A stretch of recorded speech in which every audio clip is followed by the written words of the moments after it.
tallest player for 3 years. Palibhasa lalaki ang the Sunkist Orange Juicers, Bonel Balingit.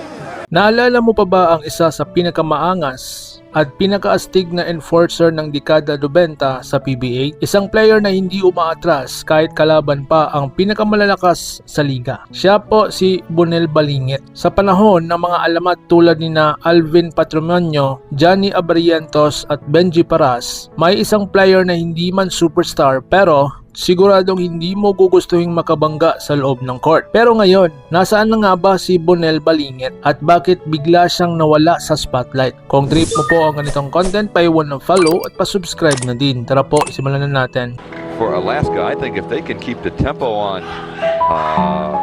Mga ka-sports, sa kanyang college days, bago pa man siya makilala sa PBA, nagsimula muna ang kwento ni Bonel Balingit sa collegiate level. Naglaro po siya sa University of San Jose Recoletos Jaguars kung saan agad niyang ipinakita ang kanyang lakas at tapang sa loob ng pintura. Hindi po siya flashy, hindi rin siya highlight player, pero kung usapang depensa, rebounding at physical na laban, doon siya nangingibabaw. Isa siyang tunay na dirty work player, yung tipong gagawin ng lahat para manalo ang team. So dito naman tayo sa kanyang PBA career, ang kanyang angas at tapang. Pagpasok niya sa Philippine Basketball Association noong dekada 90, dito nagsimulang makilala si Bonel Balingit bilang isa sa pinaka-physical at fearless na player sa liga. Naglaro po siya para sa mga team tulad ng Sweet Mighty Miatis at Pop Cola Panthers. Sa court, hindi siya nagpapatalo kahit mas malalaki pa ang kanyang mga kalaban. May mindset po siya na walang atrasan, walang takutan,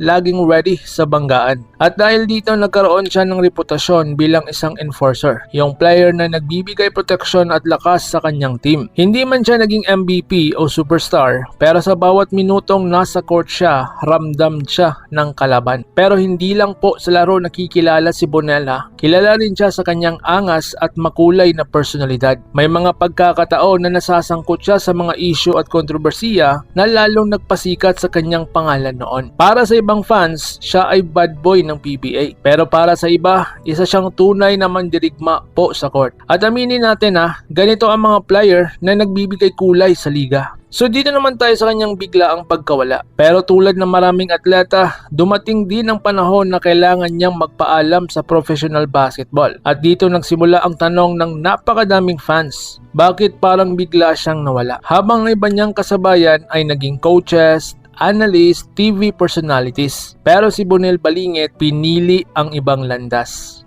Ayon sa mga ulat at kwento, si Bonel Balingit ngayon ay namumuhay na lang ng isang simple, tahimik at malayo sa spotlight na buhay. Wala na po yung ingay ng crowd, wala nang init ng laban, pero kapalit nito ay isang mas mapayapang pamumuhay na nakatuon sa kanyang pamilya at personal na buhay. Isang bagay na bihira sa mundo ng professional sports. Maaring hindi siya ang pinakasikat, pero si Bonel Balingit ay isa sa mga manlalarong nagbigay ng tunay na karakter sa PBA. Isang player na matapang, palaban at hindi umaatras sa kahit sino. At hanggang ngayon, may mga fans pa rin na hindi nakakalimot sa kanyang pangalan. Ikaw mga sports, naalala mo pa ba si Bonel Balingit? Kung gusto mo pa ng ganitong kwento ng mga dating alamat ng basketball, subscribe na po sa ating munting channel, like at i-comment mo kung sinong gusto mong susunod nating gawan ng kwento dito sa ating munting channel. So paano? Ingat po kayo. Extra laki ang gutom mo.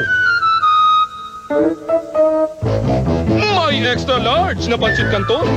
Mga ka-sports, kung hilig ninyong bumili ng mga Gilas jersey, Gilas accessories at mga gamit na pang basketball, habang nanunood po kayo sa aking mga videos, kindly check this basket on this lower part ng ating video at magpa-pop up yung ating mga items sa gilid. Mga legit po yung mga items dyan, and see to it po na makabili po kayo ahead of time kasi meron po yung mga discounts and mga promos depende po sa seller. And also, kunting suporta din as a content creator po. Salamat!